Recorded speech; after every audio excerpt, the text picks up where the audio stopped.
Melhores escolhas no supermercado. Oi, para quem não me conhece, eu sou a Luísa, sou nutricionista e acredito que a alimentação saudável deve ser acessível a todos. Hoje eu vou te ensinar a ir no supermercado sem ficar perdido, com uma boa lista nas mãos.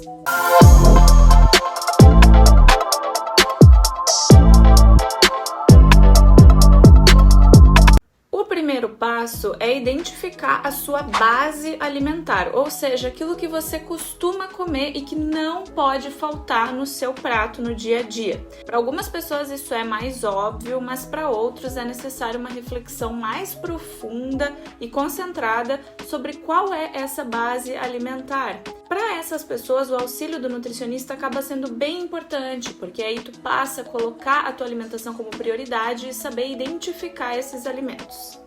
Mas vamos ao que interessa, a confecção dessa lista do supermercado e a escolha dos melhores alimentos. Aqui nesse vídeo eu vou partir do princípio que tu acabou de se mudar e não tem nada na tua despensa e na tua geladeira. Mas caso tu já tenha feito alguma compra, algum rancho no supermercado, é interessante que tu vá até a tua despensa e geladeira e observe o que tá faltando, o que tá sobrando, porque isso é um dos pilares pra gente ir no supermercado, saber o que tem em casa e o que vai faltar ao longo da semana. E para facilitar a nossa comunicação, eu resolvi dividir essa lista como se fossem corredores do supermercado. Vamos lá! Alimentos básicos. Deixa eu começar por um alimento que todo mundo se esquece, que é comprar sal. Pode comprar sal de cozinha comum, não precisa ser sal rosa do Himalaia e nem sal de potássio. É o sal normal, tá? Provavelmente tu vai comprar isso uma vez e depois vai comprar daqui um tempão, porque ele dura bastante tempo. Macarrão, arroz e farinha de trigo são essenciais e são bases de carboidratos que todo mundo deveria ter na despensa. Quem tem algumas questões com glúten, como a doença celíaca, pode utilizar a farinha de milho também. Arroz tá liberadíssimo. O ideal seria comprar esses alimentos integrais: macarrão integral, arroz integral, farinha integral. Porém, tem algumas pessoas que não gostam da textura e da consistência. Esses alimentos só são melhores nutricionalmente do que os brancos porque eles têm mais fibra. Então, vamos dizer que tu é uma pessoa que não gosta de arroz integral, só gosta do arroz branco. Beleza, é só colocar um pouco mais de fibra nesse prato que tá tudo certo. Por exemplo, uma saladinha a mais, feijão, grão de bico, lentilha. Isso vai conferir mais fibra pro teu prato e a gente não necessariamente depende das fibras do arroz, então pode ser o branquinho sem problemas. Leguminosas.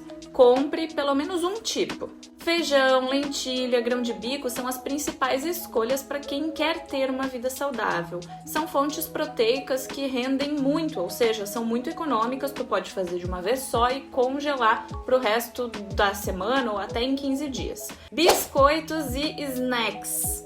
Aqui a gente tem que cuidar para não se enganar pelas propagandas, porque muitas vezes o biscoito fit não é tão bom quanto um biscoito caseiro em termos nutricionais. É possível trocar aquele salgadinho clássico, que é rico em sódio e gorduras, por aqueles salgadinhos mais modernos agora, que são as batatas chips, mandioquinha chips, que são bem bons. E claro, tem que cuidar um pouquinho, olhar no rótulo se tem bastante gordura e sal, porque tem umas marcas aí que estão carregando a mão. E biscoitos de polvilho e de arroz muitas vezes são bem bons, bem acessíveis, um precinho bem legal e não tem muita gordura, não tem muito sódio comparado a outros biscoitos. Milho de pipoca também é uma boa opção de snack, bom e barato, só não vale encher de sal e gordura. Já tem vídeo aqui no canal sobre a nova rotulagem nutricional, então fica de olho, vou colocar aqui para vocês verem. Esse vídeo fala sobre a nova classificação da Anvisa dos produtos alimentícios da prateleira do supermercado. Então, se aquele alimento tem muito sódio e muita gordura, vai estar bem na frente, preto e branco, fácil de ver. Assistam esse vídeo que vale a pena na hora do supermercado. A feira é a parte mais importante do supermercado, mas que a maioria das pessoas não gosta de encarar porque é um pouco mais trabalhoso. O que eu indico é ter pelo menos 3 variedades de verduras e 3 variedades de frutas e mais um folhoso como alface, rúcula, no carrinho. A conta é a seguinte: se tu vai consumir de 2 a 3 frutas ou 2 a 3 verduras por dia, tu precisa fazer esta conta vezes 7, que são os dias da semana. Isso para uma pessoa, então é o que tu tem que comprar para ter no teu carrinho. Se na tua casa moram 4 pessoas, tu vai ter que fazer toda essa conta vezes 4. Aí tu vai ter verduras e frutas o suficiente ao longo da semana e também não vai estragar na geladeira. Tem uma dica, né? Com o preço das coisas super inflacionado, eu sugiro que tu vá na feira ao invés de no hortifruti do supermercado. Mas caso isso seja muito trabalhoso para ti e fora da tua realidade, aí talvez tu tenha que pagar um pouquinho a mais e fazer a feira no supermercado. Leite é uma polêmica, mas não tem nenhuma indicação da ciência, nenhuma evidência científica de qualidade que diga que nós temos que parar de beber leite de vaca. Então eu sugiro que tu compre leite de vaca de caixinha mesmo, lembrando que é um mito essa história de que o leite de caixinha tem muitos aditivos e tudo mais. O leite de caixinha, ele é submetido ao processo UHT, então é submetido a uma alta temperatura justamente para não crescer micro-organismos que vai provocar uma contaminação nesse leite. UHT, Ultra High Temperature, ou seja, uma temperatura muito alta justamente para não ter esse crescimento de micro-organismos. Integral, semidesnatado, desnatado, depende do propósito, né? Normalmente a gente indica leite integral para todo mundo, que é bem tranquilo, mas pessoas que têm dislipidemia ou preferem um leite mais magro, né, pelo sabor, ou até para emagrecimento, semidesnatado e desnatado. Leite de vaca é um excelente alimento, é rico em proteínas e cálcio, então vale a pena ter na dieta. Se tu não gosta do sabor do leite de vaca ou tu fica ruim mesmo com os derivados de leite sem lactose, caso tu seja intolerante, tu pode utilizar também a bebida vegetal, de amêndoas, de castanhas, de aveia, mas tem que ter um certo cuidado para escolher essa bebida vegetal, porque, por exemplo, a bebida de aveia, ela é riquíssima em cálcio, mas tem pouca proteína, então cada uma tem a sua particularidade. Eu posso fazer um vídeo falando só sobre bebidas vegetais. Nas carnes, opte por cortes magros. Sugiro mesclar entre frango, gado, peixe e porco. A recomendação é consumir peixes de 3 a 4 vezes por semana para ter uma boa obtenção de ômega 3. Porém, é um pouquinho salgado, né? Então eu sugiro que uma dessas porções de peixe, 2 também, pode ser de atum ou de sardinha enlatado, que tem o mesmo efeito e é mais leve para o bolso. Além disso, eu sugiro que o consumo de carne vermelha seja de aproximadamente 300 gramas por semana, para a gente prevenir o câncer coloretal. Aqui no sul é muito comum fazer churrasco e consumir essas 300 gramas de uma vez só. Então, se tu é esse tipo de pessoa, tenta comer bem mais carne branca ao longo da semana. Parte dos congelados, eu sugiro que tu compre aqueles pacotões de vegetais in natura, sabe? Vou deixar uma foto aqui para tu saber como que é. Isso é uma excelente mão na roda quando tu te desorganizou e não conseguiu fazer a feira. Eles conseguem preservar grande parte dos nutrientes e das fibras, então é uma ótima opção. Ainda na parte dos refrigerados na geladeira, eu sugiro que tu fuja dos frios, presunto, patê e vá mais pro lado dos queijos brancos, como queijo ricota, Minas Frescal, queijo Quark, queijo cottage, porque eles são muito magros, têm pouca gordura, principalmente aquela gordura que aumenta o colesterol, e também eles dão mais saciedade pelo nível de proteína. Nos iogurtes, sugiro optar pelos iogurtes naturais, mas acaba sendo um pouco azedo e não agrada a todo mundo, que é aquele iogurte natural que tem só leite e fermento lácteo. Mas também tu pode optar por iogurtes que têm adoçantes naturais ou pouquinho açúcar. Algumas opções que eu gosto são os iogurtes naturais da Nestlé, Batavo e Danone, que tem só 2 ingredientes, o Vigor grego tradicional, o Nuve tradicional, o Lac Free natural adoçado com estévia e o Vigor batido. Todos eles são fáceis de encontrar e são excelentes opções. Para cozinhar, eu sugiro que tu utilize óleo vegetal. Óleo de soja, óleo de girassol, óleo de milho, óleo de canola.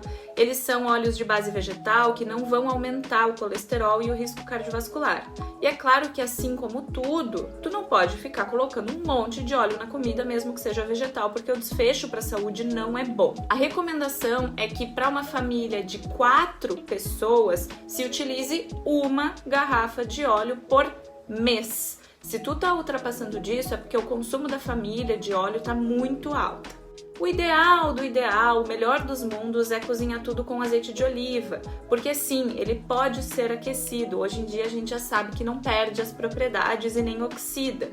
Mas, devido a questões econômicas, o que eu sugiro normalmente é cozinhar com esses óleos vegetais comuns, com moderação, e o azeite de oliva utilizar para refogados, preparos mais rápidos e também na salada crua. Cereais e pães. Flocos de milho sem açúcar e aveia são ótimos, principalmente para quem tem criança em casa e quer consumir com leite ou com iogurte. Isso é bem barato e tu consegue encontrar inclusive em casas naturais por um preço mais acessível. Eu gosto sempre de sugerir aveia em flocos ou farelo de aveia ao invés da farinha de aveia, nutricionalmente acaba sendo superior. Pão é uma das categorias mais difíceis de orientar, porque é uma variedade enorme de marcas. Os que eu mais gosto atualmente que estão no supermercado são pão Quali Bread integral da Marsala, pão sírio extra fino integral da Arabi, o da Nutrela é muito bom, o Wickbold 100% nutrição e o Wickbold do forno integral também são ótimos. E aquele pãozinho caseirinho integral da padaria também é excelente. E se tu é aquela pessoa que não gosta muito de pão e quer substituir pela tapioca, beleza, mas saiba que tapioca não é superior ao pão. Eles têm uma equivalência nutricional e muitas vezes a tapioca acaba sendo um pouco mais calórica do que o pão. Então, se o teu objetivo é emagrecimento, nesse caso o pão é mais indicado.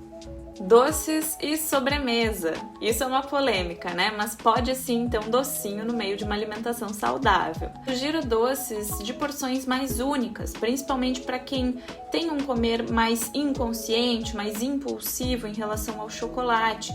Então eu sugiro pacotinhos pequenos, né? Também doces como paçoquinha, mariola, são bons doces como substituição do chocolate e trazem mais saciedade, porque vai ter ou mais proteína ou mais fibras. Mas se tu for um amante do chocolate, não tem problema nenhum consumir. É claro que acima de 60% de cacau é o mais indicado, mas também pode consumir um chocolatinho ao leite, né? Tendo que uma barra de 90 gramas durar para uma pessoa para 7 dias mais ou menos.